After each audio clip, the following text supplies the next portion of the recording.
Here, we taste it, we spill it, we leave it all on the table. It's The Pour with Adam Montiel. Yo, World of Pinot 25 years stacking. Bacara vibes, Ritz views got it cracking. Santa Barbara glisten while the vendors stay pouring. 100 plus deep, every sip world torn. Caviar bumps like diamonds on the tongue. Bubbles keep rising while the live band sprung. Pilots come alive, Cali to Burgundy blaze. Me and sipping history, we drinking the age. World of Pinot, sips world vibe. Sense of place, live it up, feel alive.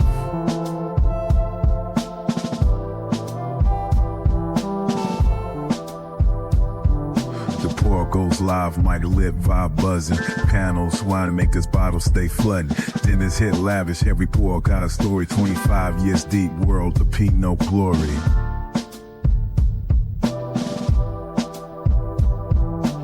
World of Pinot, sips world vibe. Sense of place, live it up, feel alive. World of Pinot, sips world vibe. Sense of place, live it up, feel alive. Cheers, gentlemen. Cheers. We shouldn't pour Chardonnay here.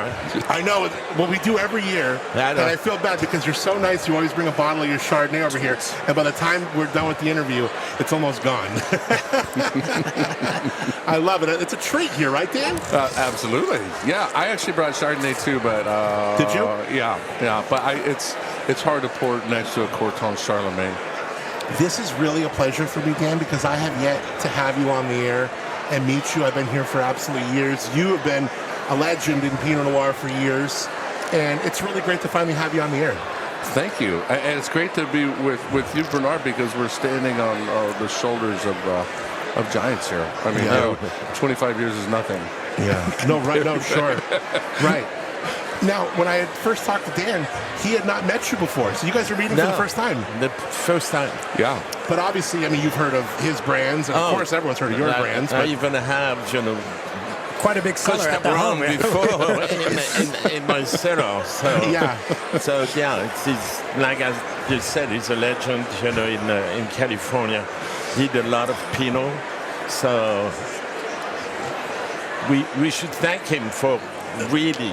It's wonderful. I love the idea. I'm glad this came together because I grew up on Burgundy, and there's always seems to be this divide between New World and Old World, which I don't think there should be. They're made from the same grapes, but they are. The wonderful thing about Chardonnay and Pinot Noir is they're very transparent. They tell a story about where the grapes are going, and that's the best part about it. Yeah. I always say we have the bottle shape and the grape varietal in common. After that, it's so different. It really is. And we should not compare them all the time. Do you always when New World winemakers and we're at these things and they're using words like seminars like Grand Cru of California or using Burgundian style. Do we take offense to this? Tell me about this. I was on the Chardonnay panel this morning. Oh, okay. And they were talking about Premier Cru and Grand Cru in California. There is wines in California, in Oregon, anywhere in the world, as a matter of fact, which can have that classification of Grand Cru, Premier Cru because of how they make, where they're from. But, I think we should not compare. That's a Grand Cru, and this one should be a Grand Cru. I think there is a story behind. And it's not only the appellation, it's where it's from and who makes it. But the first thing is where you come from, what is the quality of the fruit. The human being is just working on what nature gives you. Yeah. And that's, we forgot that very often. We think the winemaker is everything. Right. He's just the guy which, finish the steward. The touch, It's funny, Dan, in the seminar that I was in, I wasn't at the White Burgundy seminar today, but the one that we were at, we was talking about how, like, in the first 5 years, that is the winemaker's wine, right? You can really get that signature of the winemaker on the wine. After 5 years, it's that conversation between the winemaker and the vineyard. But once you pass 10 years, there is no winemaker influence left. It is all vineyards. What do you think of that comparison I heard today? I think that's pretty absolute. I think that's kind of a blanket statement, pretty broad. I mean, like Bernard said, the winemaker's job is to get out of the way. We're guiding Mother Nature. Yeah. It does take a while to get to know a vineyard and get the expression. But I think that sometimes winemaking, if you have, and this is why we coming back to like Village or Premier Cru or Grand Cru, I think we in California, we use it tongue-in-cheek, but it's for lack of a better comparison. Because I think what we used to do in the 90s and the 2000s is we would put a name of a vineyard on there, and just because it has a vineyard designate, we call it Grand Cru. Right. I think we're getting better at really isolating the best vineyards. And by the best vineyards, it's quality and uniqueness, and a constant quality of both of those. And that's why, like I say, tongue-in-cheek, but we kind of mean something by it, by Grand Cru. I don't put a name on the label unless I feel it's, again, for a lack of a better term, a Grand Cru quality. But we're Americans, we're Californians, we're not regulated like the French. Right? Yeah, so we kind of use it as the best comparison. It's not that accurate, but it's what we got. And I think that a lot of the Pinot Noir plantings in California are only 10 to 30 years old.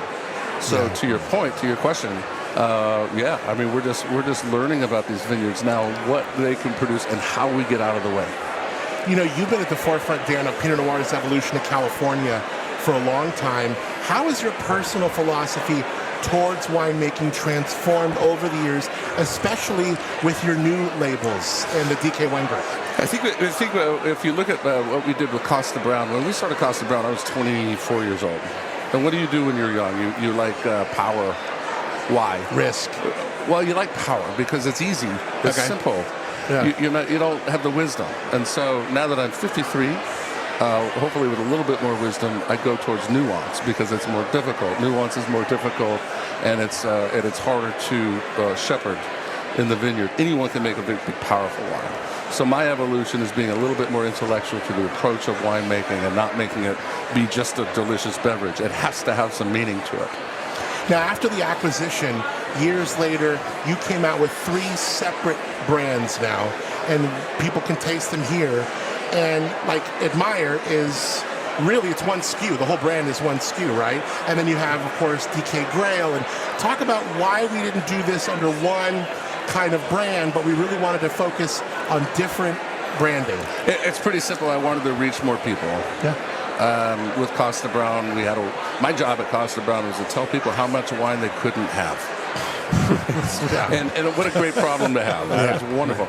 But I wanted to reach more people. So Admire, it's so funny, Bernard, because sometimes I say that's our Village, and Convene's our Premier Cru, and then Grail is our Grand Cru. That's what Sarah said when she poured it for me. But of the Village style wine, it's $30. And I think, no offense to anyone here, I wish our village would be 30. And we just had so much wine in that $30 range that just was not up to par, and I felt that we could do better. Yeah. And that's what Admire is. Convene is where all of our appellation wines are. So our Pinot Noirs are blends of different vineyards.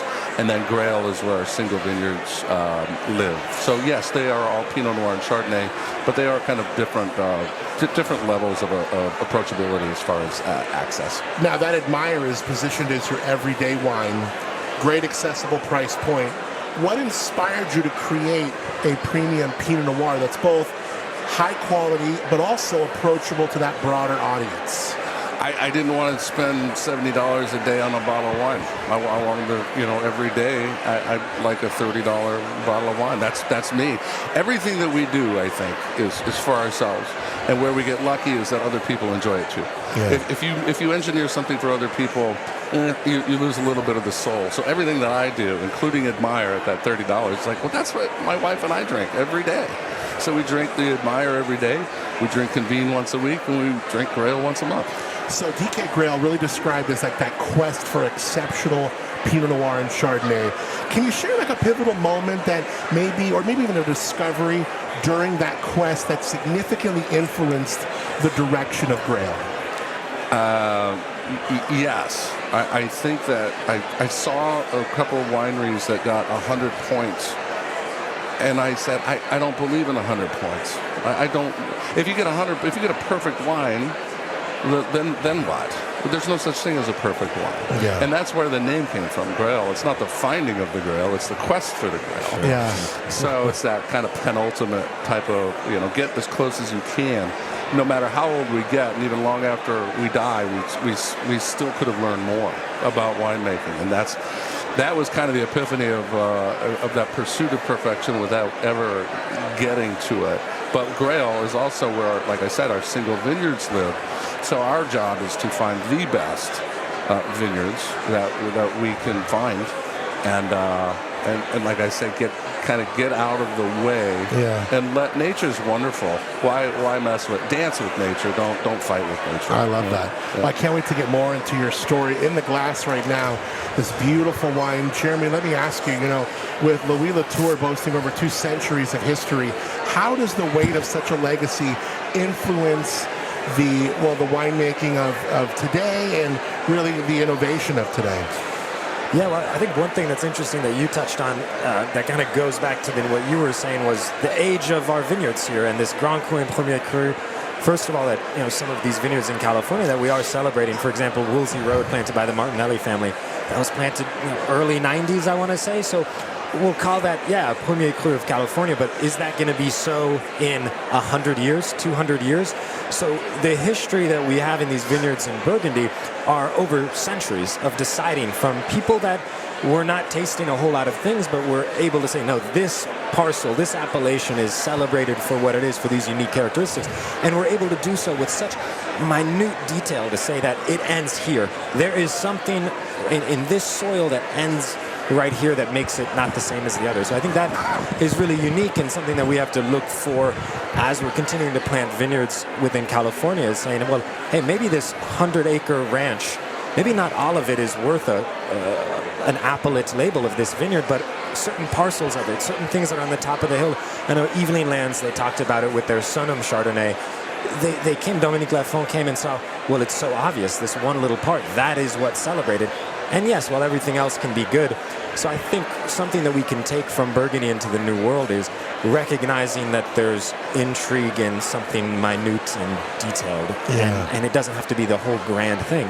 And also I think going back to that idea of shepherding wine to where it wants to go. Dan, you said nature is what gives us wine. It is a product of the fruit of a season, and you need to let the season speak for itself. Vintage variation is something that's so cool with wine. With cider, something you don't see in beer or tequila. It's unique to us.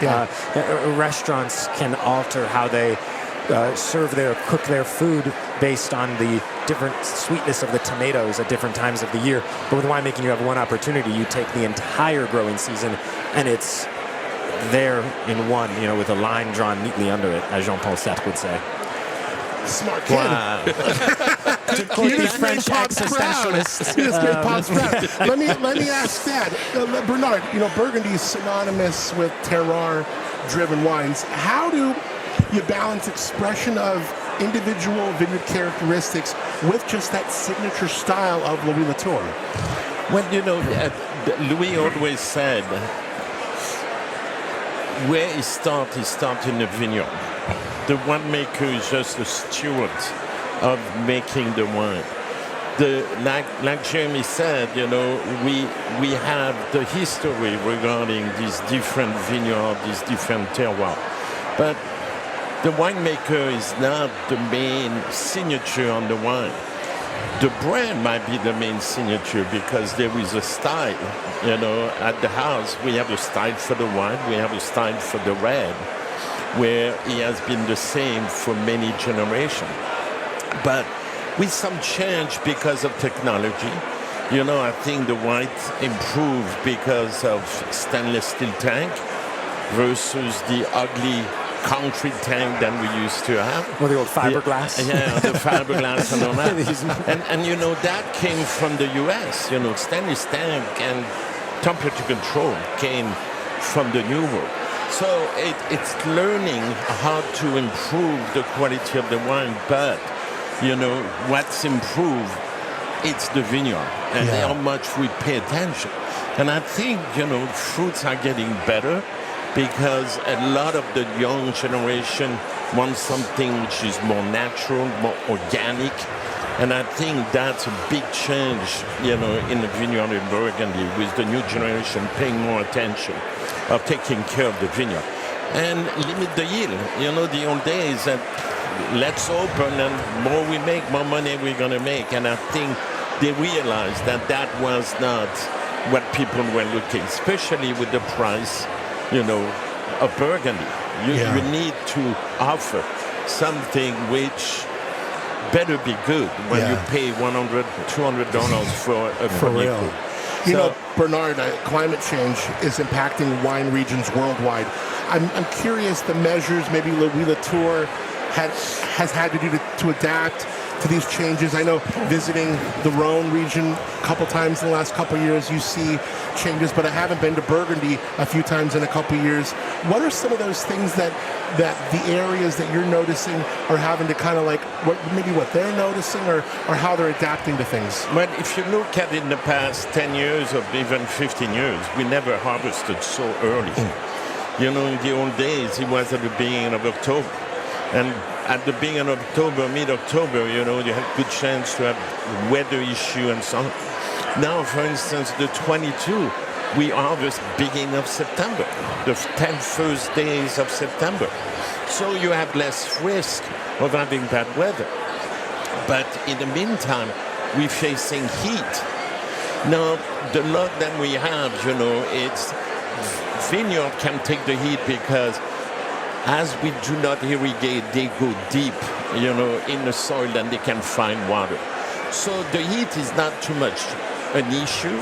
And I think the reason that Burgundy had many, many great vintage is because we harvest earlier.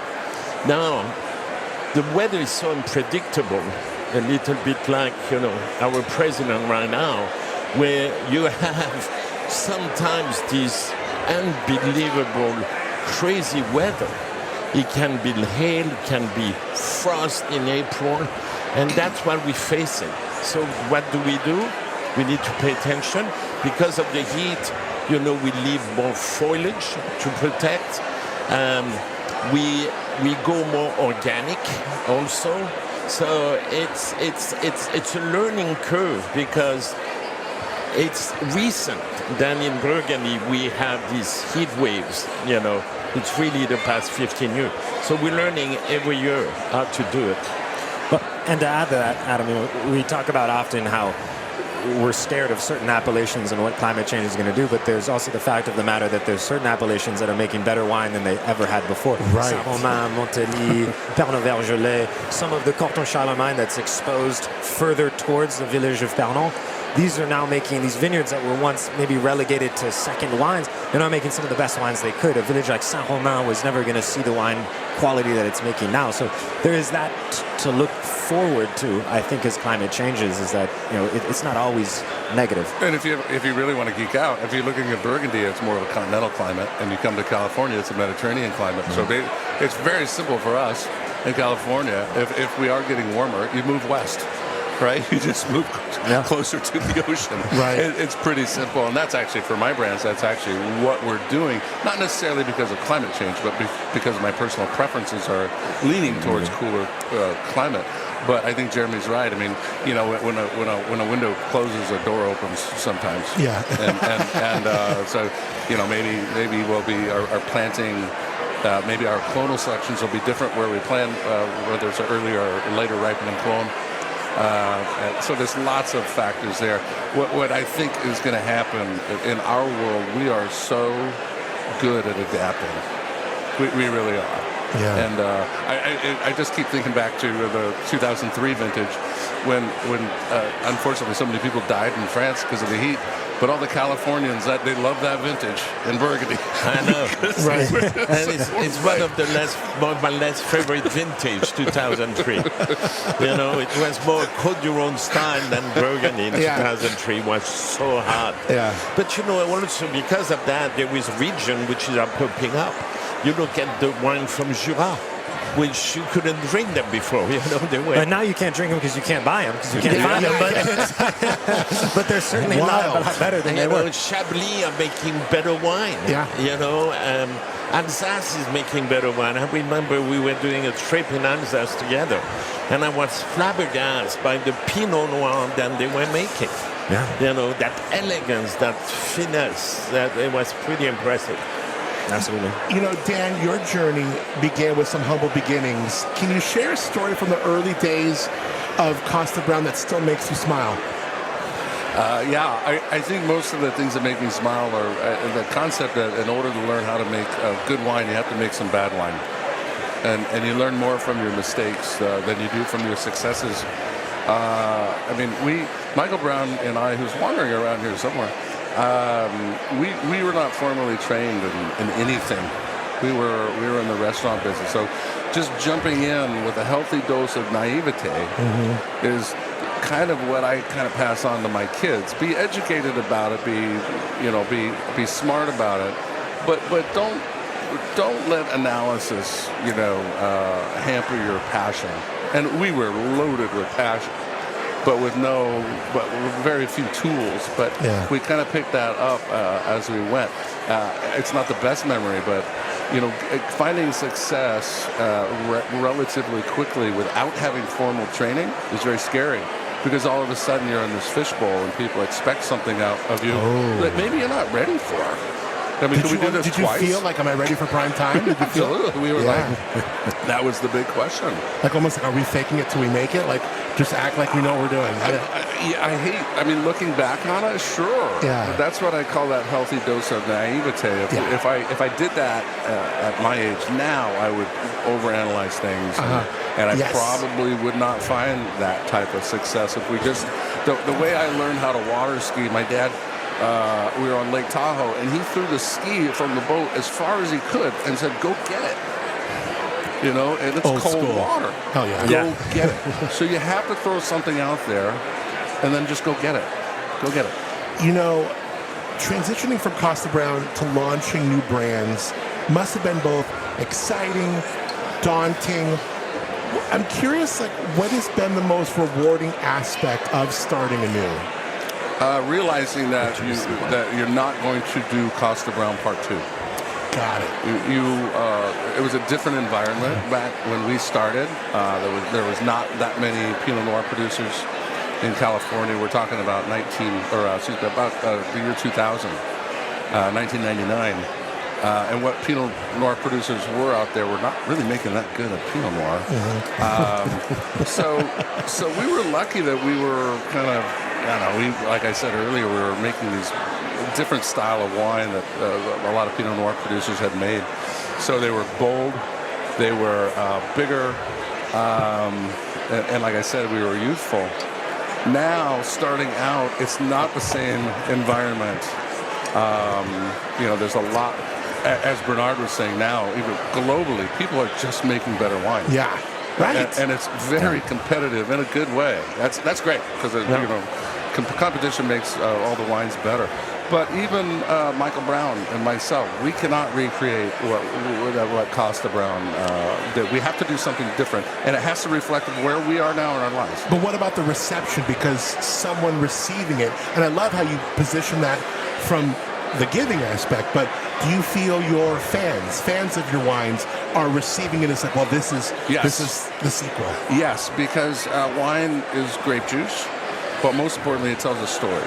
Yeah. And people want to continue the story, whether it's what Michael Browne's doing or what I'm doing separately, and seeing this evolution and being able to talk about where we are in our lives. Wine is very indicative about the evolution of one's life, right?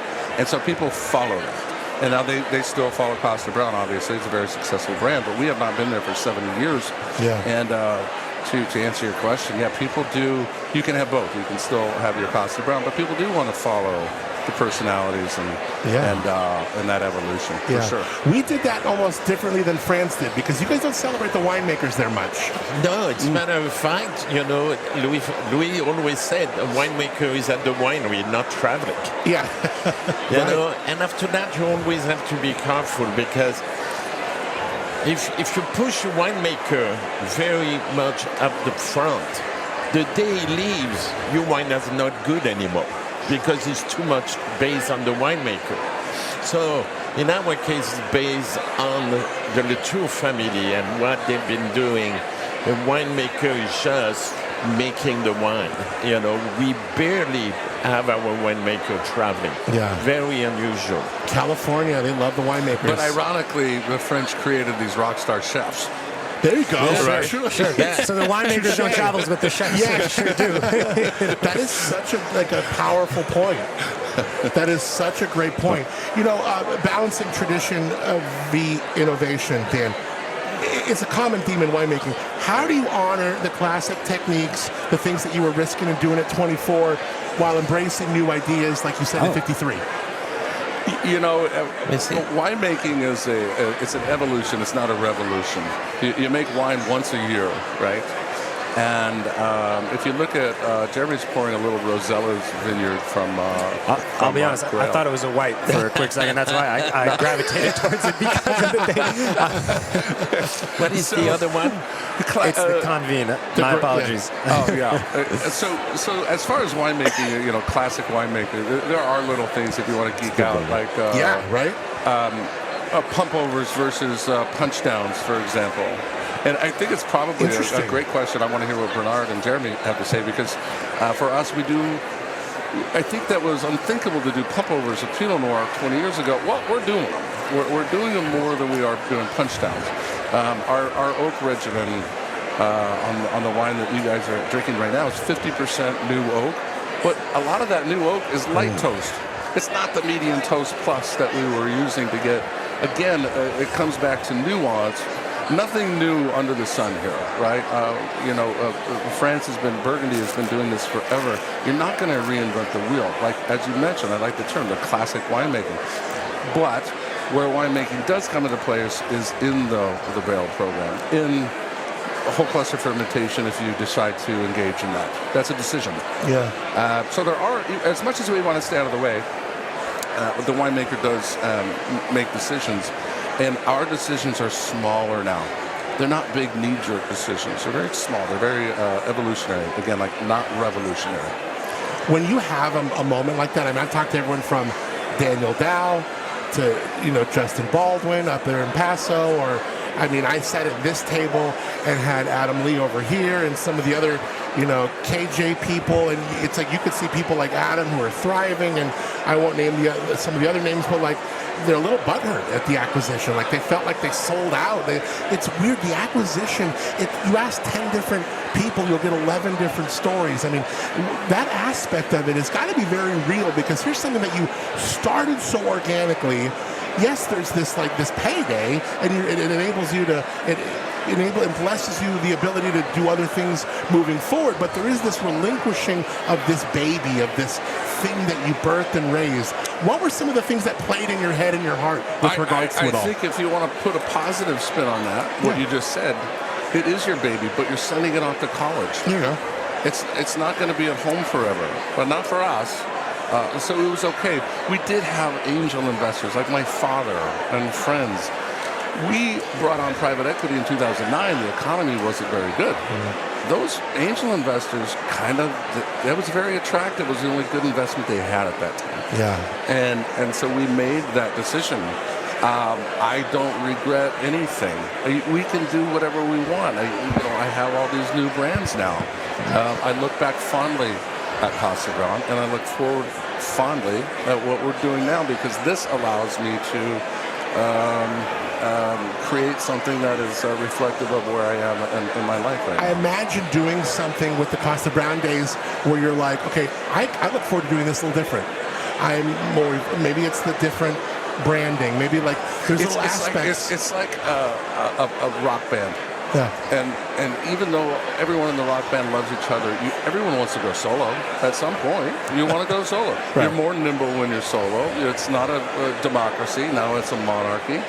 And it's 100% everything that we do with Grail or Convene. It's 100% what I want to do.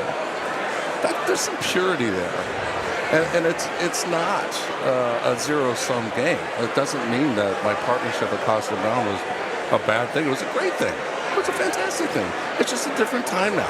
So I look back and I look forward with tremendous gratitude about where we were and where we are, where we're going. So I don't.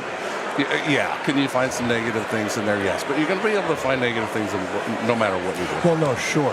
I just think, and not even so much like let's search for the negative things, but it's so interesting when you talk, and I've had the pleasure of talking to so many different people, and there's so many different ways those stories evolve, and to see ones like yours or like Adam's or, just some of these different ones, it's interesting. I've always been fascinated by those conversations. Adam is a great example. Adam and I are very good friends, and we're living these parallel lives because I think that Adam is doing things that he would not, you could not. The Serduri owned Adam. Kosta Browne owned me a little bit. We had to very much respect the brands. That's why we didn't start making Cabernet. That's why we didn't, you are making Pinot Noir, and this is in a certain way too, right? Yeah, that's right. That's in terms, you were pigeonholed at one point. Maybe towards the end, you felt like you were beholden to what Kosta Browne was. Absolutely. That's a great point, Jeremy. Yeah, and now, if you take Adam, and it's 1 year he's not here because he's getting ready to get married in a week, but the Dial Tone brand, that's kind of right in the where Admire is, right? Like you guys are both exactly right. You guys are both trying that to make jackass is still competing with me. But he went to that. What did you think of the Mayomi drama a couple months ago? I had him on my show after that. That was good. Careful because this is public. Nothing against Mayomi. I thought it was absolutely brilliant. It was brilliant. Of course it was. Are we talking about the lawsuit that happened with Mayomi with the sugar? I don't think it was a law. I think it was a cease and desist. But it was a cease and desist. Yeah. Okay. I don't think it could have advanced to a lawsuit because he was right. Absolutely. He was like, guys, it's just factual that there is residual sugar here. Like, what do you want? Like, he stood on facts. Yeah. But I thought it. Unless it's Adam to go a little bit like outside the box and just boom. Well, Adam is pretty irreverent, but I think I agree with Adam, and one of the reasons that we started Admire is like, again, nothing against Mayomi, but it's like, hey, we've got some really cool stuff. For me, it's 100% Pinot Noir. Unfortunately, I have to say that. Yeah. Because nowadays people are blending things with Pinot Noir, and it's 100% Sonoma Coast. So there's something that is that we adhere to an AVA and a classic winemaking style, but it's approachable at $30, and that's what Adam is doing at Dial Tone, and that's what his point was with the Mayomi. It's like we're not sugared up, we're not blending with Syrah and Gewürztraminer or whatever is in the kitchen sink. Yeah, there's a purity that still can be approachable. Yeah. One of your brands that we have not talked about yet, we talked about Admire, we talked about Grail, was the Convene. Let's talk about where this fits in your portfolio and who this is for. Convene, it means a lot of things. One is it's where our AVA wines are, so our appellation wines, whether it's Santa Lucia, Sonoma Coast, or Russian River. So it's a blend of different vineyards within each appellation. So it's a coming together, convening. And then, of course, wine always tastes better when you convene with friends and family. So that's kind of the name. For real, right? And then the most important thing was the name wasn't taken. How hard is that? Have you ever been? I talk to all my friends, like, whether they've served someone with a cease and desist or they've gotten their own. Well, that's how Kosta Browne was named Kosta Browne. We were coming up with all these names that were taken. Yeah. It's like, well, no one has Kosta with a K and Brown with an E, so I think we're going to be good. So that's where, even back then, when, as I said, there were fewer wineries back then, but now it's next to impossible. It's gotten even harder. Well, it was funny because Rita's Dial Tone was getting big a year or so ago.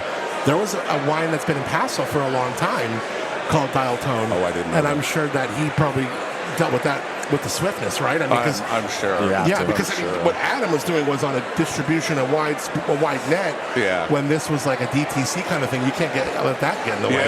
Yeah. But with the brand itself, Convene, it is meant to be that it's a special wine that is. It's not meant to sit in the cellar as a collector's item. It's meant to be consumed. It's meant to be, if you're having a celebration, to drink wine, just like everything that you guys are doing, Jeremy and Bernard. It's Grail is for, let's put that in the cellar for a year or two or 5 or 6 and look at it every once in a while going, oh man, I'm planning the event to open this. Convene is not that. Convene is I'm making lamb tonight. Open a bottle of Convene. Go. Let me ask you, What and is, I'll ask you, what Dan. is the retail price of Convene? That is our 2022 Russian River, which is 68. And then what is right in what line. does the Grail go for? The Grail Rosella's Vineyard, if you can, it's hard to get. Yeah. But it's 110. Beautiful bottle. Both these are beautiful bottles of Yeah, white. Grail's I want really to ask you about vintages, so get ready for that in a second, Dan. But I want to ask you first. We talked about like 23. Oh my God, Holy Grail. No pun intended. Vintage. 21, amazing. 19. It feels like it just keeps getting. What were these all great vintages in Burgundy? 23, 21. No, 21 is not a good vintage. Really? No, it was one of I would say the worst vintage of the past 15 years. Oh man. Yes, 21. When it came back after 20, we had 19 beautiful vintage like the Volnay, the small hill, beautiful. We had 20, one of the grays, white and red. And we had 21. We had a bad frost at the end of April. And after that, we had rain during the flower. The summer was cold and rainy. So we did a very average. Now, in the old days in Burgundy, when you had an up vintage, the price were going down. Not anymore. They feel that the price needs to be up because they have less wine, so they want the same income. And 21, we tried to get rid very quickly because we knew it will not. And we knew at that time that 22, in Burgundy, we always say, when we have a bad vintage, nature gives it back to you the following year. And when we had the 21, 22 came an unbelievable vintage in both color, unusual. We had 23 big, 22 big in quantity, 23 big also in quantity, but not at the level of 22. 22, you have the perfect balance, the fruit, the acidity. 23, because it was overproduced, they didn't limit the yield. We have good wine, but not at the level of 22. And after that, we have 24, which is in disarray, Frost, rain, cold summer, rain during the August. We couldn't save the 24. So now we're praying that 25 gonna give us back. Like It's the best vintage you've never made. Right. But if you look at the past 10 years, we had better good vintage, more good vintage than bad vintage.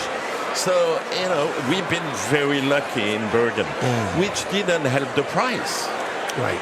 Because the prices are ridiculous. With my wife, it's a little bit like that. How can I afford a wine at $100 every day? No, I can't.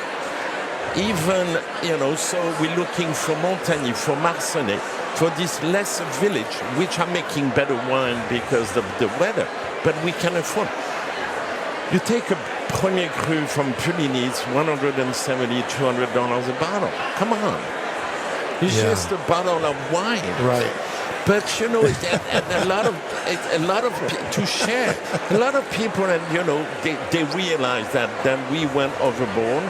We did a little bit what the Bordeaux people. Yeah, back in the time. The Bordeaux people did that. We are. Burgundy felt the same way, and suddenly, with what's going on in the wine business right now, there is a lot of wine, and we better react. So we were the first one. We're releasing the 23. Charlemagne went down 20%. We're cutting because we need to bring consumer back, otherwise we're going to lose them. Right. Because no one my age is drinking Burgundy. I'll tell you that now. And we won't, and we can't. So at one point you need to have entry level to get our foot in the door, so the day that we can afford it, we're interested in it. Yeah. Because right now it's a question of budget, but eventually it's going to be a question of just a lack of knowledge. Yeah, or do we right. care? Yeah. So Great point. I always say, you have a vintage every year. And when you make over 3,400 cases of Charlemagne, you better have the right network to sell that amount of Charlemagne. Oh, right, sales. Yeah. Oh, that's right. We got to move this stuff. Yeah. Let me ask you, because I imagine you look at 19, 21, 23 as vintages that just kept getting better. Yeah, I think so. I think 19 was our first vintage for this project. 20 we skipped. Yeah. Was that because of fires? Yeah. And some of the vineyard, we made wines, but we sold a lot of it off in bulk. Some of it was very good, but I also just didn't want to have 2020 on a label. No, I hear you. It was just so pervasively, not real good. No, I get it. Especially when you start a new brand. Yeah, right? It's like That's your second exactly vintage, right. just having It's like, something like here that. you go. Yeah. It tastes like a dirty ashtray. Yeah, right? yeah. And then just, aside of the fires, just like what 2020 represented to everybody as far as like world shutting down, right? I mean, There was that, but people don't stop drinking. no, they certainly did. It's just a matter of where they people had buy some it. of their biggest years. Yeah. Those 18 vintage, like, It's just you're crazy. pivoting from the guys. Unfortunately, who got the brunt of it was the restaurants. Yeah. Because people weren't drinking wine in the restaurants. Especially but California they certainly were restaurants, buying it in retail. And for those, like a correction in France, for example, like Bernard was alluding to. Well, there's a correction here too, as far as a lot of these winemakers say, "Well, we don't sell to retail." Well, guess what? You better be open to that. Yeah. Well, and I've been noticing now another correction happening is because of how people were buying, at least I'm talking about wines that I drink, maybe more towards the natural and smaller producers, they're now correcting in the sense of, well, in 2021, we were selling like crazy because of this new way that they were able to push wine that's no longer there anymore. So that correction that's happening going back where this brand that started producing and growing has to scale drastically back, or in many cases stop making wine completely. And that's what I've seen is like we may have done too much direct to consumer, let's say, at this period where we didn't have something to sustain it afterwards. You're absolutely right. And then you mentioned a younger generation. What's the stat? 90% of the wine is consumed the day that it's purchased. On the way home, right? Yeah. Right. So In the car. Yeah. For real. you better if not everyone plans their spring and fall ordering. Of this DTC, direct-to-consumer model. It works. It's great, but not everyone. I buy from the shelf in Sonoma County. We have places like Bottle Barn where it's like, oh, shoot, I ran out. I don't have a Premier Cru Chablis tonight. I better go get one at Bottle Barn. And it's like, boom, right? So we like to keep those channels, open. And as far as back to your point about vintages, we're kind of lucky in California. A bad vintage is a B+. Yeah. Right? Well, you look at like vintages that they panned like 2011, and you can find some bomb-ass 2011s. Well, what's that cool are great. about 11s is I said, they maybe they weren't great upon release, but man, they aged very well. Mm-hmm. Yeah, I wanted to ask you, what are vintages that are considered lesser vintages? Because when I look back, I can't think of many, but I'd like to get your eyes on it. What are some that are considered not as celebrated? Well, at least in Sonoma Coast, Russian California, River. you obviously have to delineate exactly what you said. Is it Pinot Noir or is it Cabernet? Because it could be totally, they're a month apart as far as harvest, at least. But For what you were doing, 2011, right? 2011. Those vintages were considered, subpar. But again, they aged well. They did. Well, for us, we had a frost in April that was brutal. And I know Napa got panned, and I think places like Paso and stuff got panned anyways because Napa got panned. But there were some beautiful wines. In which vintage? 11. But there's some beautiful wines that came from 11 that did get hit by frost. A great example of that was 08. Huge frost year, right? And you looked around, it looked like someone took a blowtorch to the vineyards at Bud Break. But what was left on the vines was pretty good. Yeah. It was a qualitative thing, not a quantitative thing. Before we get out of here, I want to talk about, I'm glad I have all you guys here to talk about the state of where wine is right now, because I was just talking to Naomi from Laurent Perrier and Chris Shackelford, who is the head somm, and everyone is noticing something in the business. And you ask 10 different people what's going on, you'll get 11 different answers, from premiumization, Gen Z, neo-temperance movement, like what cannabis, RTDs. When you look at what's going on, the state of the biz right now, Dan, what are you seeing? What are you feeling? I see it that our competition has always been beer and spirits. Now the new competition is abstinence, which is a very difficult one to address. I think that we, as an industry, have excluded a lot of people. We've made it difficult for people to get into wine. And I think that we could do a lot better job of that. I've tried to do that with the 3 levels of wines that I have. That doesn't necessarily fix the problem, having a pricing accessibility. What people really want is to not be intimidated by wine and to not have it be a snooty thing that it's their dad's experience and not mine.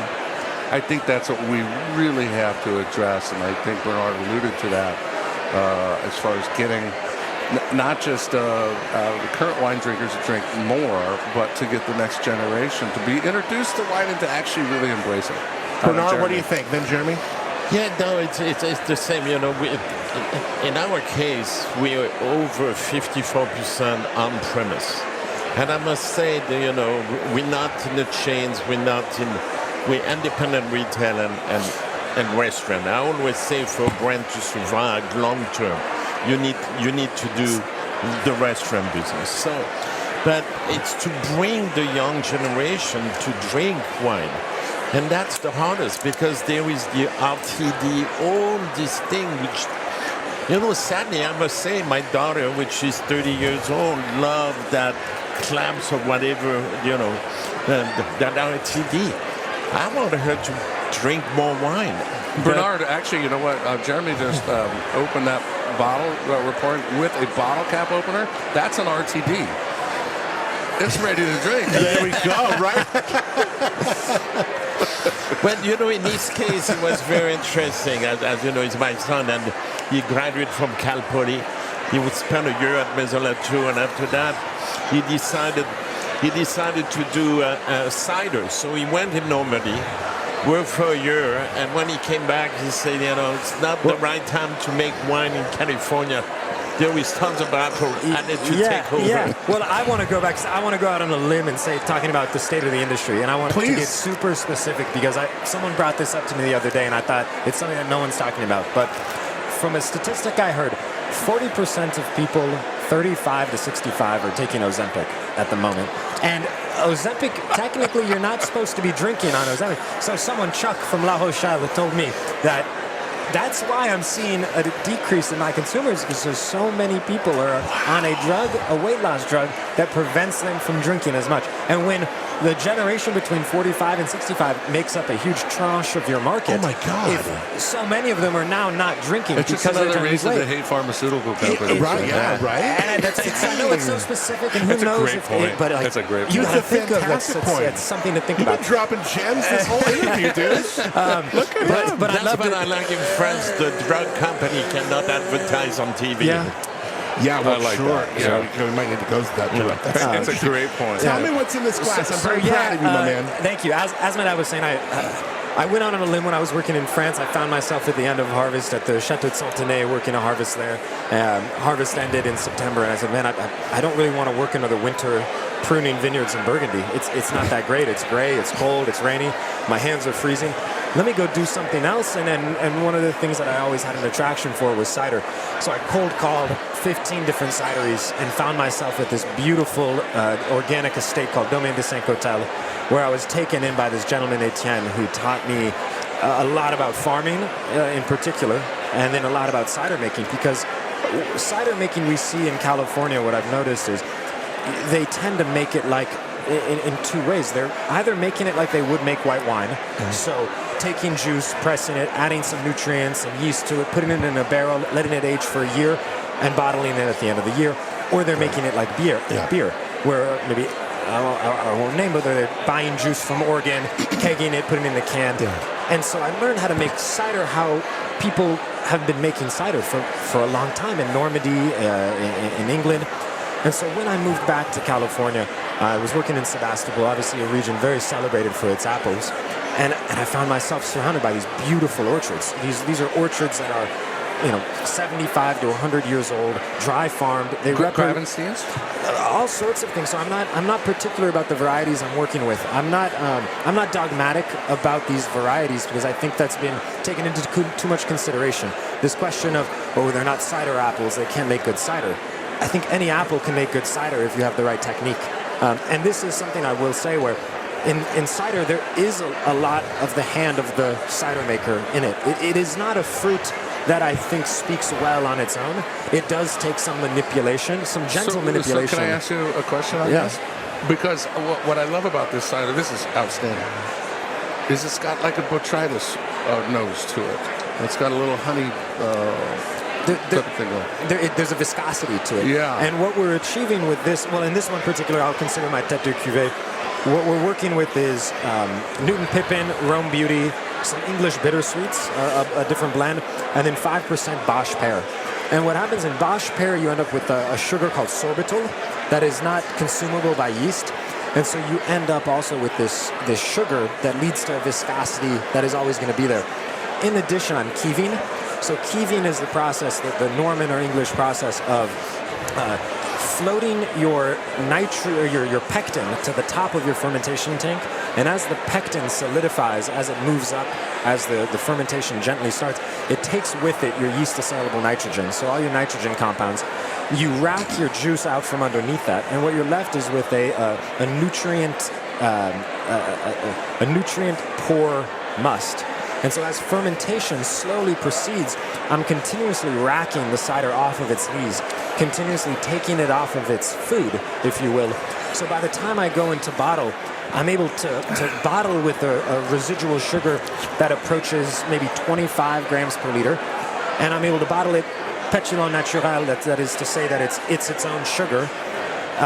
By controlling my yeast and my nitrogen components, I can be left with a cider that has some residual sugar to it. And I think that's really important when we're talking about ciders.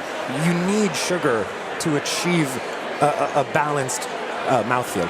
Because cider on its own has a tendency to be very limpid or watery or limited.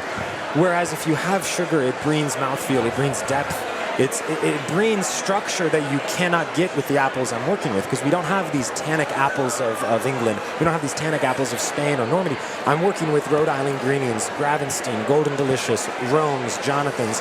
These are culinary apples at best, but they're old, dry farmed apples of extreme character that if they're shepherded properly into a cider that has the right numbers of where I want to be in terms of sugar and acidity, you end up with a cider that does have that balance, that does have that richness. So when you say there's that almost botrytis, that viscosity that you would get in something that has botrytis, that's kind of what I'm going for. It's absolutely wonderful, and it's not overly effervescent. No, right. Yeah, I love it. I love it. Well, we have an English winemaker in Paso, Lone Madrone. He also makes the wines at Talbot's Creek. Yes, Bristol cider. Bristol's. So he makes some of those old school ciders. They're bone got dry. no bubbles. Yeah, and they're bone dry. What he makes are ciders that are more reminiscent of the English mindset. So what they're doing in Bristol, what they're doing in the southwestern part of England, where I'm really going off of what I learned in Normandy. I'm taking these techniques of these viscous kind of semi-sweet ciders that are interesting because no one's making that. So Dan Kosta approved, huh? Totally approved. That means a lot. Thank you. Totally. I mean, that is so good. I mean, it's funny about that. That's like, okay, so he's riding both sides of the fence here because now that's the competition, right? The more people drink this, the less people drink the wine. This is so good. It is outstanding. Bernard, what do you think about his cider? Well, I'm an investor, so I'm not going to say anything bad. No, I'm excited. You realize then coming back from France and doing wine was not the approach then he could do. It's too much wine, too many grapes. The cash flow issue was also a question we looked at. Is how much money does it take to buy a ton of Russian River Valley Pinot versus a ton of dry farmed organic apples? Yeah. I mean, we're talking 6,000 versus 500. Yeah. So, I mean, that lends itself to it. We're lucky enough, though, that you are making cider because You really are protecting these wonderful heritage trees there. That people like you, I hate to say, worked very hard to remove with the popularization of Pinot Noir. I hate to say it, but there's a reason why we don't have that heritage I'm 4th anymore. generation Sonoma County. I appreciate all of it. You know, and you Easy, always Jeremy. He just gave you great reviews on your cider. No. and you always have to think that what you make, you need to sell it. Yes. And you know, I must say, margin on cider is very healthy compared to margin on wine. It's really one of those industries, too, where you look at like a lot of the big dogs. I mean, the amount that they're spending on marketing, it's like great. They're getting the word out.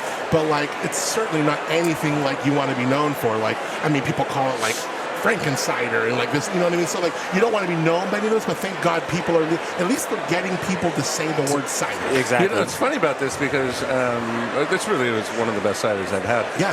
Because I don't picture cider as an event or an experience thing. This is something that I would open for a course at dinner. Yeah. It's You're wine, onto it's that, wine man. adjacent, and I think that's really the goal of this, is to make something that's wine adjacent, because I'm competing against ciders that are beer adjacent. And for many, many years, the cider is marketed as beer, and I think that's what I am trying to change, along with a few others that I'm there with, to Shed, and talk about Durham cider and wine and slow. We are trying to approach cider as a wine adjacent, something that we can approach at the table, because at the end of the day, it is as I was saying earlier, it is a fruit, it is a beverage made from the fruit of a season. It's well the closest it can be to wine. On that. You know, I mean, you achieved So it on good. that. That's I appreciate it. fantastic. All right, let's talk about where we can find all these brands. Where do we find your cider? How do we learn more about it? Onirique.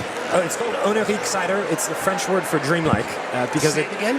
Onirique. Onirique. It is the French word for dreamlike because it does represent a bit of a dream, you know, something that I thought about a lot, that we thought about a lot, doing something together. I'm distributed by Merchants of Thirst in California for any commercial accounts, and then I sell direct on my website. We'll put the links in the show notes. You give me the link. Please. And then within Sebastopol, for example, I have a great relationship with the Punchdown there in Sebastopol, where I constantly have my cider out by the glass, along with the Punchdown in Oakland, Redwood. 750 Crown Cap. Yeah, 750 Crown Cap. I got some kegs on the way and some smaller format. I was very hesitant to do that, like I said, because I am trying to be a wine adjacent. To have to go to keg, to have to go to small format bottles, made it tough. Let's get a keg and let's get a placement down on the Central Coast. I'd love to. I cold called San Luis Obispo when I first went down. Bag on my shoulder, 20 accounts down Main Street. Attaboy. Came up with 0. So let's it was More for us. The learning of selling. call me, man. No, we'll get you placements. Yeah, I mean, you call me next time you're coming down to Slow. Sure. I guarantee we will find you a placement. I won't stop until I do. May 18th, I'll be at We Could Be Zeros at Raj's place in Cambria. I'll be pouring. Okay. Yeah, but let's get into Slow. Let's get into Paso. Let's get into where a lot of people are drinking and experimenting with what they're drinking. Love to. Louis Latour. What do we need to know? Obviously, just Louis Latour, but I mean, I think it's my last. No, you World said of that Pinot. last year. No. You better come back. You know I need you. You are my security blanket here. I did that last year because I hired somebody to take over. Didn't work. Because no one is Bernard. No, it's very hard to find good people. Well, it's fine. Good. A replacement for you. They It's didn't impossible. think to hire his son as a replacement. I guess they couldn't get the... Well, I won't even. No. Of course, you have proven. I mean, especially the last 3 years I've had a chance to talk to you. I love our conversations more and more. You're a fantastic representative of. I'm not sure if you're a millennial or Gen Z. How old are you? I'm on the cusp. I'm 28 years old. Yeah. So I was born in '96. So whatever you want to consider The me. year I graduated high school. Oh my God, you make me feel old, but I just love your vibrancy and your enthusiasm. Yeah. Jeremy, you're a refreshing person to chat with. Thank you. You know I love you, Bernard. Like, it's incredible. Thank you. Dan, how do we learn about these 3 different brands? Where do we go? And I have just loved getting to know you. This is so much fun. DK Wine Group, as in Dan Costa Wine Group. So DKWinegroup.com. You have access to all 3 brands there. Admire is the one that you'll be seeing on, retail shelves, especially in California. But we've got a little place in Healdsburg, California, about an hour and a half north of San Francisco. So we do have like a little hospitality area that we absolutely little tasting love. room where you're tasting all three of them. Yeah. Is the DK super DTC hard to get? The DK Grail is I hate saying that, but But one of the things about a winery our size. Well, what I like doing, what I always loved about Kosta Browne is that when we have people to the winery, Michael Brown or I with that. We like talking to people. We like telling the story. So that's kind of the same way now. Shoot us an email, and if I can see someone at it's called Bacchus Landing. That's that's where our tasting room is in Healdsburg. We love to see people. We love telling people our story because that's now at this point. I'm not as young as Jeremy, but at this point in life, we actually really enjoy the conversations. Yeah. We love it when people come up to us and say, we had our wine at our wedding, and I said, really? So we made. Hopefully you're not divorced, but we made your day better. I mean, that's pretty cool. It's very cool. It never gets old. Your wine has been it's been legendary. And back in the day when I would come to this event, I would swear that brands like yours and like Sea Smoke literally brought one bottle because there was a line of people. You'd run out, and you remember up at Shell Beach? Yes. They had to give us like 4 tables. Yeah, I mean, it was crazy. For the Chardonnay symposium? No, for the Pinot Noir. Yeah. And I felt bad about it because his was the most popular. I mean, and then we had all the local. It was crazy. We were under the tent on the grass, and the year when we were floating and all that. I love that. If everything's perfect, Bernard, there's no good stories. No, exactly. and that's when I had the Michael Michaud, which couldn't find a room. I say, come, you're going to sleep on the sofa, But that was the good old days, when they were community and love of each other and helping. That was the beginning of the World of Pinot. And after that place was too small, and it became Pinot Noir. Going to the hotel next door. Yeah. It was both hotels. Yes. Cliffs, Dolphin Bay. Yeah, and after that, it was too big, and so we go. At the Bacara. I gotta say, this has been. I could do this for another couple hours. You guys have been so awesome. I'm letting you guys get back to your tables. I can't thank you enough, Bernard, Jeremy, Dan. I'm gonna come visit you, man. Thanks, Adam. This is not gonna be the last time we talk. You're not that far away. I love it, man. Cheers. Cheers. Thank you. 5 years of World Pinot Noir. Cheers, guys. All the links in the show notes of these guys. That was great. Hey, Bernard, we'll see you next year. No. Yes, we will. Yes, we will.